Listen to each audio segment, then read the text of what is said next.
what does that look like? Do I need to let my contract expire? Can I go back and try to push for a renegotiation? How do I get out of that? Because if I'm looking at this and maybe I ship a lot overnight, and I know that, based on talking to my customers, I know a lot doesn't deliver on time. How can I get out of that so I can start to maybe pick up some of this potential savings? Well, the first step I would say is know your data. If you're not going to sign up with us and you're going to try to wing it on your own, dig through there and try to figure out what your compliance rate is, so that you have that actionable data behind you. We will be able to provide that to you and tell you, what your on-time delivery percentage is, so that you can go back and combat when your FedEx rep or UPS rep comes in and says, "Oh, we're running at 98%."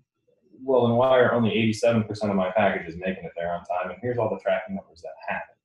Then the next step is going to be actually looking at your contract. Did you sign a commitment with them where you have an early termination penalty and that you run the risk of, taking a fine?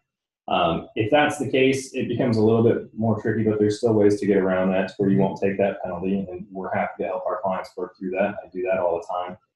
The other thing is if you haven't signed into a long-term commitment, most of your agreements should be renegotiable within 30 days. So even if you just signed an agreement, within 30 days notice, you can renegotiate. Now, that's not the best practice. We all know that. But you do have an out. So most clients and most shippers do not have a long-term contract, and they can come back to the table and renegotiate and try to get that successfully.